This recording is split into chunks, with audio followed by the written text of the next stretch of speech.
Know that knowledge is a virtue, and the virtue of Allah is not given to Asi, a sinner. Now when you know that this is what Allah said and this is what His Messenger said in the hadith, إِنَّ الْعَبْدَ لَيُحْرَمُ الرِّزْقَ بِالذَّنْبِ يُصِيبُهُ. A person will be prevented from rizq, food, money, income, salary, marriage, all of these things, you get prevented from it. For what reason? Because of a sin that you committed. The Kitab Ad-Da' wad-Dawa, written and authored by the great scholar Al-Imam Ibn Al-Qayyim rahimahullah ta'ala. The Shaykh rahimahullah here, he goes into the harms that sins have on the slave, what it does to your religion, the sins, what it does to your worldly affairs, sins, what it does to your world, your life on this earth, and also what it does to you in the day of judgment. That's what the Shaykh is going to go through now, rahimahullah ta'ala. He says, وَلِلْ مَعَاصِي, sins have a very bad outcome, very bad consequences, very blameworthy. And the person who commits sins becomes blameworthy amongst the people. And it also has وَالْمُضِرَّ, harmful. It is harmful بِالْقَلْبِ, to your heart. وَالدِّينِ, and it's also harmful to your religion. وَالْبَدَنِ, and it's also harmful to your physical ability. It harms you physically, your body. وَالدُّنْيَا وَالْآخِرَةِ, it harms your dunya and it also harms your akhirah. The Shaykh, he says, مَا لَا يَعْلَمُهُ إِلَّا اللَّهُ, only Allah knows how all of this is going to be. The effects, the consequences, and the harms that it has on you, only Allah knows subhanahu wa ta'ala. Now the Shaykh is going to go through some of the harms that sins have. The Shaykh rahimahullah, he mentions the first harm that sins have. From them is what? حِرْمَانُ الْعِلْمِ النَّافِعِ. It affects the person's attaining knowledge. Sins, my brothers and sisters, it prevents you from gaining knowledge. You say, for many years I've been studying, I go to all these lessons, I take notes, I write, I revise, I go home, I memorize, and it seems like nothing is getting into my head.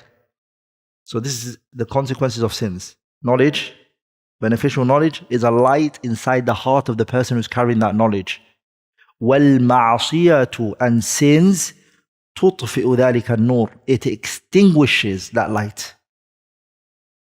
In your heart, when you have knowledge, there's a light in your heart. But what a sin will do is it will come and it will extinguish that light. Sins will try to extinguish that light. So that's why when you're sinning, you're destroying the knowledge that is in your chest. وَلَمَّا جَلَسَ الشَّافِعِيُّ رَحِمَهُ اللَّهِ, when Al-Imam al-Shafi'i sat بَيْنَ يَدَيْ مَالِكٍ, in front of Al-Imam Malik. Malik was his teacher. Imam al-Shafi'i, before he came to his teacher Al-Imam Malik, he memorized the entire Muwatta. Memorized it all. He memorized it from what? Memory. All of it has it in his head. This is before he studied the book. This is how the scholars were before. They used to memorize first, and then after that, they would study it. What fascinated Imam Malik was not the fact that he only memorized it. That was fascinating. He was fascinated with that. He was also fascinated with the fact that Imam Shafi'i was reading it correctly. Fascinated with that. How is this man able to read a hadith without doing any mistakes? فَقَالَ لَهُ, then Malik said something very profound to Imam Shafi'i. He said, يَا فَتَى, oh young boy. Because he was young. إِنِّي أَرَى, I see that إِنِّي أَرَى اللَّهَ قَدْ أَلْقَى عَلَى قَلْبِكَ نُورًا. He said to him, I see that Allah has placed in your heart light. فَلَا تُطْفِئْهُ, do not extinguish that light that you have in your chest. بِظُلْمَةِ الْمَعْصِيَةِ, with the darkness of sins. He said, young boy, I see Allah subhanahu wa ta'ala has favored you. What I've also seen is that Allah subhanahu wa ta'ala has given you something very special. So what I advise you, he said, is that this beautiful thing that you have, this light that you have in your chest, فَلَا تُطْفِئْهُ بِظُلْمَةِ الْمَعْصِيَةِ, do not extinguish it with the light of sins. فَتَبْقَى فِي ظُلْمَةٍ, and then you remain in darkness. يَوْمَ يَسْعَى أَهْلُ الْعِلْمِ فِي نُورِ عِلْمِهِمْ, the day when the people of knowledge are walking in the day of judgment with the light of their knowledge. And then this is when Imam Shafi'i said his very famous statement. Shafi'i said this poetry that is commonly mentioned. Naam. قال الشافعي رحمه الله تعالى: شكوت إلى وكيع سوء حفظي فأرشدني إلى ترك المعاصي وقال اعلم بأن العلم فضل وفضل الله لا يؤتاه عاصي. And when I complained to him about سوء حفظي, the bad memory I have. فأرشدني إلى ترك المعاصي, so he advised me to leave off sins. When I told him my problem and how I'm struggling to learn and memorize, he advised me and said to me, stay away from sins. وقال, and then he said to me, Shafi'i saying this, that Waki' said to me, وقال, he said to me, اعلم بأن العلم, know that knowledge is a what? فضل, it's a virtue. وفضل الله, and the virtue of Allah na, لا يؤتاه عاصي, a sinner is not given it. For a person's brain to illuminate, inaratul aqli, for your brain to illuminate, is maksufun bi taw'i hawan, it is eclipsed by what? By the obedience of your desires. Pay attention here. Your brain to be illuminated. Do you know what is eclipsing it? You know what eclipse means, right? When the sun is blocked, right? Or the moon. It can be solar or it can be lunar, right? If the sun is blocked and a solar eclipse happens, the sun is illuminating, is it not? But what is blocking its brightness? What's preventing from that light to be visible is the eclipse, right? So the brain, what is it that eclipses it? It is بِطَوْعِ هَوًا, when you obey your desires. إِنَارَةُ الْعَقْلِ مَكْسُوفٌ. The brain, it illuminating, what is eclipsing it is بِطَوْعِ هَوًا, it's obeying your desires. وَعَقْلُ عَاصِ الْهَوَنَ, the brain or the mind of the sinner, يَزْدَادُ تَنْوِيرًا, the brain of the person who disobeys desires and says, I'm not going to listen to you, O desire, and abandons desires now, يَزْدَادُ تَنْوِيرًا, he becomes what? Enlightened. Becomes smart. وَعَقْلُ عَاصِ الْهَوَى, the brain of the person who disobeys sins now, يَزْدَادُ تَنْوِيرًا, is very smart person, very clever person. Shaykh Rahimahullah now goes into the second thing. Now the Shaykh goes into حِرْمَانُ الرِّزْقِ, Allah prevents from you provision. You struggle to find a job. Every job that you go to, you only stay there for a few months and you get fired, and etc. This is also due to sins. The Shaykh Rahimahullah Ta'ala, he divides the rizq into two, Ibn al-Qayyim Rahimahullah. There is rizqul abdan and there's rizqul adyan. Rizqul abdan and rizqul adyan. Rizqul abdan is what a lot of people talk about on a day-to-day basis. Jobs, money, this, salary, etc. This is rizqul abdan. It's the physical side, right? Food to eat, what to drink, enjoying yourself, money, and this, etc.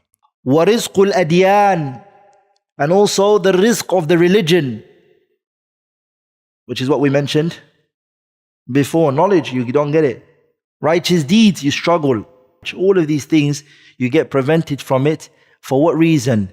لِذَنْبٍ يُصِيبُهُ, because of بِذَنْبٍ يُصِيبُهُ, because of a sin that you committed. So that's why, remember when we mentioned before Allah's word subhanahu wa ta'ala, where He says, فَقُلْتُ اسْتَغْفِرُوا رَبَّكُمْ إِنَّهُ كَانَ غَفَّارًا يُرْسِلِ السَّمَاءَ عَلَيْكُمْ مِدْرَارًا. So فَقُلْتُ اسْتَغْفِرُوا, ask Allah for forgiveness, and then Allah is saying, I'll provide for you. وَيُمْدِدُكُمْ بِأَمْوَالٍ وَبَنِينَ وَيَجْعَلْ لَكُمْ جَنَّاتٍ وَيَجْعَلْ لَكُمْ أَنْهَارًا. So Allah is going to give you children, Allah is going to give you wealth, but ask Allah for forgiveness. The opposite is true. which is at-taqwa, obedience of Allah subhanahu wa ta'ala and righteousness, what does it do?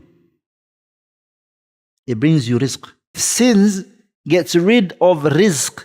Taqwa brings rizq. If you come with taqwa, you will attain rizq from that. But the thing is, taqwa, what does it mean? It's important to know it. And one of the definitions that has been given regarding at-taqwa is one of them is the statement of Ali ibn Abi Talib, which a few times we've mentioned it here, where Ali ibn Abi Talib, he said that taqwa means al-khawfu min al-jaleel, is to be scared of Allah, number one.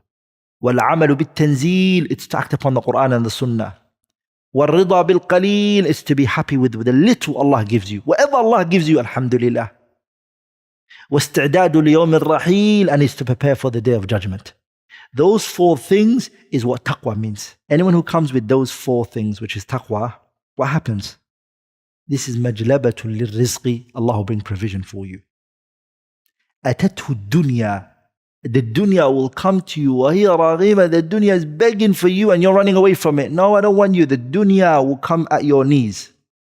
You understand? وَكَمَا أَنَّ التَّقْوَى مَجْلَبَةٌ لِلرِّزْقِ فَتَرْكُ التَّقْوَى مَجْلَبَةٌ لِلْفَقْرِ. This is a very profound statement and you should always hold on to it.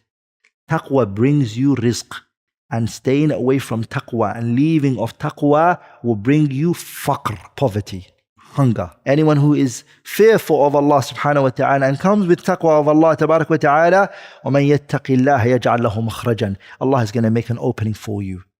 You've been divorced? You've got 10 kids? You've been abandoned?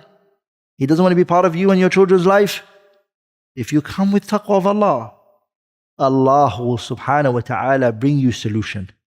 Allahu Akbar. It's very profound, right? This is what happens to a lot of our sisters. Then she thinks, okay, you know what I have to do? Take off my hijab. I have to go back to the corporate world. I have to disobey Allah in order to provide for my children and for myself. No. وَمَن يَتَّقِ اللَّهَ يَجْعَلْ لَهُ مَخْرَجًا. Wallahi, if you show taqwa of Allah, Allah will bring you solutions. And Allah will open doors for you, subhanahu wa ta'ala. وَيَرْزُقُهُ. And Allah will provide for you. مِنْ حَيْثُ لَا يَحْتَسِبْ. In places that you did not what? You did not expect. ومنها وحشة يجدها العاصي في قلبه بينه وبين الله. Now there's another problem that happens with sins. And that is wahshatun. The person starts feeling loneliness. يجدها العاصي. The sinner starts to find في قلبه, in his heart, بينه وبين الله, between him and Allah. There's no connection between you and Allah. And remember, this is detrimental. This is detrimental. Now that you have become detached, and now you're going to start to feel lonely. And I'll tell you, brothers and sisters, a lot of people, the consequences of depression and sadness that they feel, wallahi, alladhi la ilaha ghayru, a lot, not everybody, but a lot of people, is coming from what? Wahshatun yajiduha al-aasi. Because when you participate in sins, wahshatun yajiduha al-aasi fi qalbihi, you find that darkness. It will not leave you. Sins have consequences. Are we all together, brothers? These people are fighting in the cause of who? The Sahabas I'm talking about here. In the battle of Badr and Uhud. They're fighting in whose cause? In obedience of Allah. And when you're killing innocent women and children here, on the other side, what's going to happen? You're going to find darknesses in your heart. You're going to suffer. You're going to talk to yourself. You're going to kill yourself. Yeah, brothers. So remember, when you do a sin, when you do something, you think you got away with it. No one's putting you at accountability. Remember that sin is going to haunt you. So sins have al-wahsha, loneliness, darkness, sadness. So what do you do when you feel that? You run back to your Creator, Allah. You ask for forgiveness. You rectify it before your heart becomes dark and dull. I have someone I know who, because due to sins and things that they've done and crimes that they've committed, Tawbah, we asked them to repent and come back and rectify their situation. And he became depressed, became stressed, started to take antidepressants, loneliness, cutting away from everybody. So we tried to take him and bring him to places where other people are, to have fun, to enjoy, holidays, place, this and that. he feels still lonely. And everyone is around him.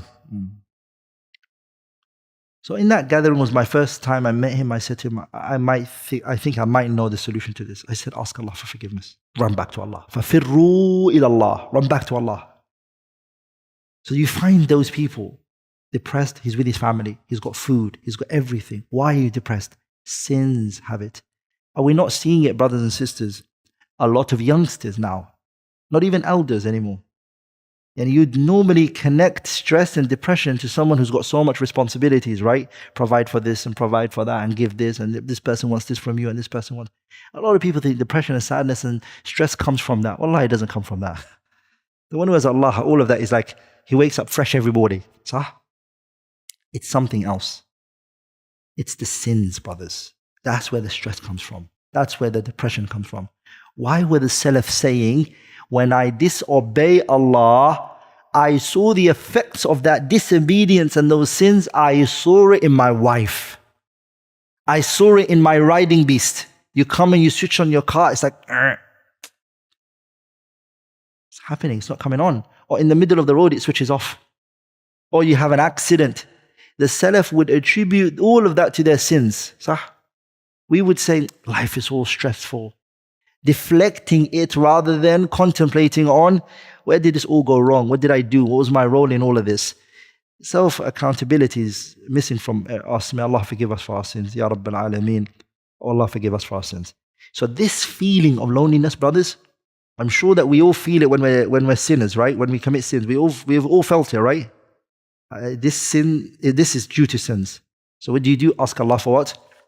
Forgiveness. ومنها وحشة يجدها العاصي في قلبه بينه وبين الله لا توازنها وحشة ولا تقارنها لذة أصلا.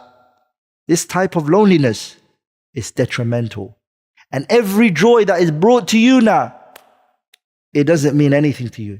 If the pleasures of this world were brought to him, someone brought a marriage proposal to him and said, MashaAllah, this sister's looking to get married. She wants to get married to you. You got this car now, and we bought you this house, and it's on your name, and we've also got you a job. He's just, I don't want that. I really don't want all of that, he'll say. He feels empty inside. صح? وحشة يجدها العاصي في قلبه بينه وبين الله. Between who? Him and Allah subhanahu wa ta'ala.